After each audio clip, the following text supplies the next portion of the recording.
Minasang, ohayo gozaimasu. Bali Sabado nga nito, no? At day off natin ngayon. At dahil festival ngayon dito o Matsuri, tara, samahan nyo kaming gumala. Let's go! Bali kahapon pa tong video na to, alas 4 nga ng hapon ay nagkahayaan kami pumunta sa park. Dito lang din malapit sa apartment namin to, kaya naglakad na lang kami dyan at iniwan lang din nila yung mga bike nila sa apartment namin. Pagpasok pa nga lang ay napalaban na tayo sa sayawan dahil mayroong lumapit sa atin na neon gin at niyaya tayo.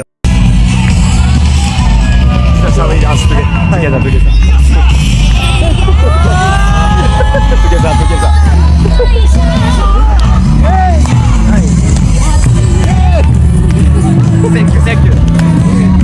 Nice.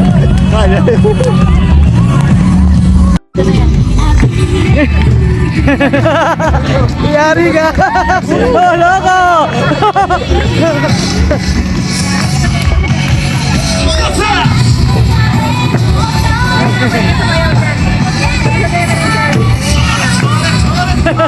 Sayaw ka, no? By the way, ako nga pala si Joel, TITP dito sa Japan. Napakalawak nga ng Kowen na to at ngayon ay buhay na buhay siya dahil madalas dito, halos walang tao na punta rito. Maliban na lang sa mga nagja-jogging kapag umaga. Di naman na dinlingit sa kalaman nyo na dito nga sa Japan bihira ka makakita ng mga tao dito na nasa labasan, nakatambay o nag-e-enjoy, nagiinuman. Ngayon lang araw na to kasi nga festival dito o Matsuri. At dahil minsan lang mangyari sa isang taon to, tara maggala-gala na tayo rito para ma-enjoy naman natin yung buhay natin. Hindi puro trabaho, lilibangin mo rin sarili mo, di ba? Kaya tara, enjoy natin to. She's affected by the cute tip method. A jungle brother shirt is concealing her heart. How much you wanna hit more than her brow is wet? I find the better road to block the lady flow. She just wanna move, although she was a move. I didn't even mention that the tail was Titanic. I didn't wink back cause she went so don't panic. Pretty when I there with her hands in the air. One more. Sobrang dami nga rito mga kainan na makikita mo, no? At hindi lang po basta kainan yung mga yan. Talagang masasarap po yung mga yan. May ilan-ilan nga rin tayong Pinoy na nakita nagtitinda dyan, no? Abangan nyo nga guys kapag ka nagsakura dito at ibablog natin yan. Sigurado napakaganda sa lugar na to kasi napakaraming puno dito at magkulay pink lahat ng dahon ng mga yan. Biyernes pa nga lang, excited na tayo makapunta rito dahil nakikita na natin tong inaayos nung mga panahon nagtatrabaho pa tayo dahil madalas dito kami dumadaan ng Satchoko. Kaya kay nagabihan ng Biyernes ngayon, niyaya na natin yung mga kaibigan natin, sila Evan, sila G, sila Maria at si Joshua. Madalas nga wala tayong pasok ng Sabado at Linggo. Halos parehas lang din dyan sa Pilipinas na ganun yung araw yung Yasumi natin. At tumapat naman nga ngayon na festival dito sa Ibaraki, Ken. Kaya yun, masusulit natin yung day off natin. Sobrang magugutom ka nga dito pag nag-ikot-ikot ka dahil ang dami talagang pagkain na pwede mong bilhin. At napakaganda pa ng tanawin. Makikita mo rin dyan yung mga tao na nakakimono. At ang aangas pa talaga ng mga costume nila kasi nga meron ditong sayawan o parang competition na magaganap mamaya at papanood ko rin naman sa inyo yun.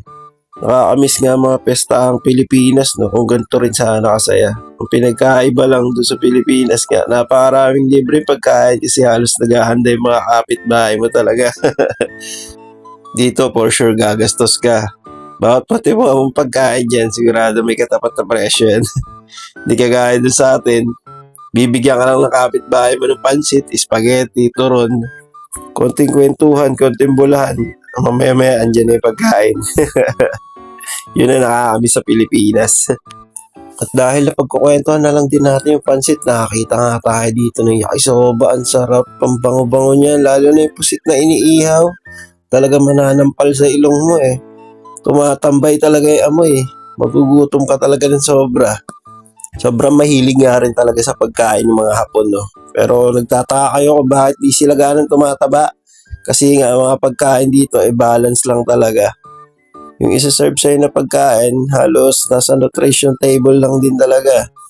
Halimbawa, kumain ka ng tonkatsu, o may karne ka nga, pero yung kanin mo dun, kaunti lang. At may kasama ng mga gulay yun, o side dish. Di sila mahihilig dito sa mga mantikang pagkain. At ang isa pa sa pinakamaganda, mahilig silang uminom ng green tea. O yung hindi matamis na green tea o otcha kung tawagin dito sa Japan. Bali dito nga natutunan na nating uinom niya kahit napakapakla ng lasa. Pag natikman nyo nga yun, ako po parang kape na walang asukal. Pero sa lasa ng mga pagkain dito sa Japan, hindi ka talaga magsisisi. Napakasarap naman talaga. Lalo yung mga pinagmamalaki nilang ramen. Halos bawat kanto nga yata dito, meron ka makikitang ramen. Sa mga mahihilig sa sushi, napakarami niyan dito. Mukha siyang masarap, kaya lang di pa tayo nakakatikim eh. Sasabihin ko sa inyo yung lasa kapag ka nakakatikim na tayo. Hindi kasi tayo talaga ganong pan nun eh. Pero mukha siyang masarap tignan. O siya, masyado na yata ako madaldal. Enjoy nyo na lang yung view. At kung may pagkakataon nga na makapag-aral kayo na ni Hongo, i-grab nyo na yun. At di kayo magsisisi talaga pag nakatapa kayo dito sa Japan. Sabihin na natin napakahirap nga ng trabaho pero mag-e-enjoy ka rito. Makukuha mo yung katahimikan na hinahanap mo. Dito sa Japan, walang makikialam sa buhay mo. Bahala ka kung anong gusto mong gawin. Sa una nga ay medyo maninibago ka at ma-homesick ka talaga. Dahil sa sobrang dami ng bawal dito, para kang nakakulong o nakatali. Pero gaya pa rin ng Pinas, marami kang magiging kaibigan. Tulad na lang nitong bata na to. Tignan mo, tuwan-tuwa nga siya sa video nung nahagip siya at kumaway siya. Kaya yung naririnig niya na ang mga Hapon ay masasama o gali. Hindi naman po lahat. Kasama talaga yan sa ethnicity. Tayo mga Pinoy, hindi naman tayo mabait lahat di ba? O joke lang, baka may magalit naman dyan. Ang ibig ko lang sabihin, kahit sa anong lugar, makakatagpo ka talaga ng mga ganong ugali. Depende na lang talaga sa pakikisama mo yan.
So, bali yun nga guys, yung sinasabi natin na competition. Sana na-enjoy nyo yung panonood. At eto nga, nagutom kami. Kaya ayan, food trip muna kami. Bali, nilibre nga kami dyan ni Evan dahil itong araw na to, parang sineselebrate niya na rin yung birthday niya na natapos noong nakaraan. Kasi nga, sobrang busy rin kami sa trabaho. Hindi na kami nakapag-celebrate. At isa pa, ako napunta nun sa malayong lugar dahil nakitulog tayo sa mga Vietnamese. Sana na-enjoy nyo tong araw na to. Abangan nyo yung susunod pa natin ng mga vlogs. Salamat sa suporta. Japan, sagot sa kahirapan. Sabay-sabay tayong umahon. Dahil busy nga tayo kakapidyo kanina. Yan, konti lang yung picture namin. Pero masaya naman yan at solid. By the way, salamat sa panonood. Ito nga palang ating agency at ang ating school. At andito na rin ang mga taong kailangan yung hanapin para makapunta kayo dito sa Japan. Chikai made, sayonara, soshigo, sityo, arigato gozaimashita.